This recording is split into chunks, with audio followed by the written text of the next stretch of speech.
What do you do when your internet goes out at home? It always seems to happen at the worst possible time during a big sporting event or when you're trying to file some important paperwork online. Well, if you have Eero for your home Wi-Fi, then they have a new solution to keep you up and running when your ISP goes down. This is the Eero Signal, and it's exactly the type of thing that you want to keep your internet up and running without having to lift a finger. No manual steps, no reconfiguring, the network just stays on. This is the 4G version, which costs about $100, and there's a 5G version coming later for $200. However, you will need an annual Eero Secure Plus subscription enabled to use it.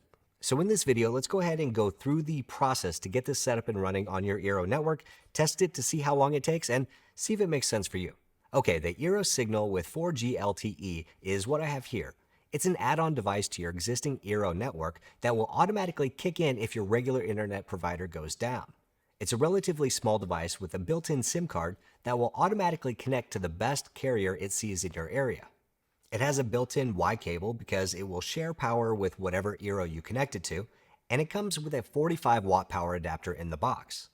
Connecting the signal to your Eero is pretty easy. You just want to turn around the Eero and disconnect the power cable. Next, you will use the USB-C portion of the Y cable connected to the signal and plug it into the back of the Eero. Then you're going to take the 45-watt power supply that came with it, unless you have a 7 Max or a PoE gateway, and connect that to power. And last, you will connect the power to the Y cable. Now both the Eero and the signal will start to power on, and once both lights are solid white, you're good to go. Next, open up the Eero app, and you may already see that the signal is detected with a prompt to enable cellular backup. If not, you can hit the plus sign and then Eero Signal. The app is going to walk you through the physical connections, which we already did, and ask you which Eero you're connecting to before finally telling you it's ready to connect. Hit Next, and the signal will be connected to your network. Hit Next again, then Finish Setup. Next, you'll be prompted for an Eero Plus annual subscription. The first option is for Eero Plus and up to 100 gigabytes of data a month, and it costs a whopping $200. Both the price and the amount of data for an occasional backup seems a bit overpriced. The second option is just a standard Eero Plus, but offers only 10 gigabytes per year.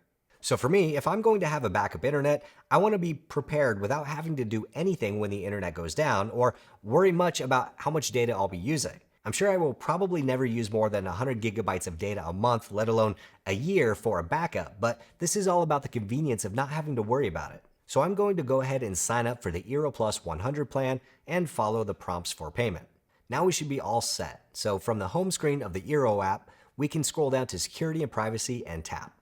Next, scroll down to Eero Cellular Backup, and here you can see your connection status, what Eero it's connected to, and your data usage. One thing you'll notice is that there's no way to specify which carrier to use. There's no configuration, and you can't even see what carrier you're connected to. To be able to find out what carrier you're on, you're going to have to test a failover from the ISP to Signal and find out from a speed test. So let's move over to my primary Eero that is connected to my ISP, and for that I'm using an Eero PoE gateway. And I'm just going to disconnect the Ethernet from my ISP modem to my Eero and watch what happens while we are pinging Cloudflare. You will see that we start losing communication, which is expected because the Eero needs to determine if the internet is really down or if it's just a momentary blip. It's going to take about 15 seconds for the Eero to figure it out and light up the signal, and then a few more seconds to stabilize and start serving internet to your home again. When it's all good, you will see the Eero app change from ready to active. Now we can go over to a speed test app where you can see the signal chose to connect to AT&T in my neighborhood. And that's fine, I don't have great cellular in my neighborhood from any carrier, but let's see how it does. And it looks like I'm getting about 20 megabits per second download through 4G LTE and an upload speed of about 8 to 9 megabits per second. Yeah, these speeds are not fantastic speeds, but I think it has more to do with where I live because we see low speeds on all carriers here, but it's usable for most tasks. It's enough for surfing, social media, streaming Netflix, or most things except gaming. And it's better than using my phone as a hotspot and reconfiguring Wi-Fi on all the other devices. Although, yes, Eero does have a hotspot backup feature to basically do the same thing with another device. I do wish the speeds were better. Again, I think it's probably because of where I live, but I will probably pick up a 5G version when that ships to see if I can get speeds better than 20 megabits down and 8 megabits up. Now we can test bringing the internet back up by plugging it in and watching pings again to see how long it takes. It looks like it goes for about 10 pings while it's checking out the connection. Then there's a slight pause, and then pings do start again at a much lower latency, then a little stabilization, and now we're back on our home internet. You can also see the Eero app change from active to ready. So that's how you set up and test your new Eero Signal, and in the future, I shouldn't have any downtime when someone digs in the wrong spot and cuts the cable, or ISP maintenance, or whatever. But who is this for? The Signal is for someone who either needs to have functioning internet without downtime due to job or maybe health equipment at home. Or it's for the anal retentive nerd who wants to make sure his internet stays up for himself and his family at all times. I probably fall into the latter. This system is not perfect, but it's pretty good if you need/want it.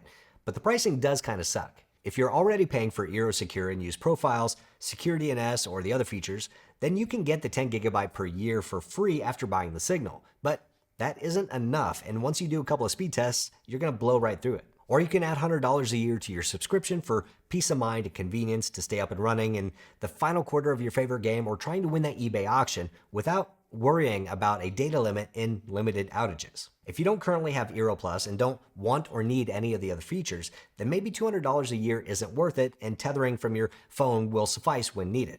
For me, I'm all about the convenience, and since I already use some of the Plus features, it's a no-brainer for me. But what do you guys think about the new Eero Signal? Does this seem like just what you need for an internet backup, or would you rather just go touch grass when it goes down? Let me know in the comments down below. If you're new to my channel, you should definitely check out this video right over here. It's a good one. Hit the thumbs up button if you liked it, hit subscribe if you want, and I'll see you next time.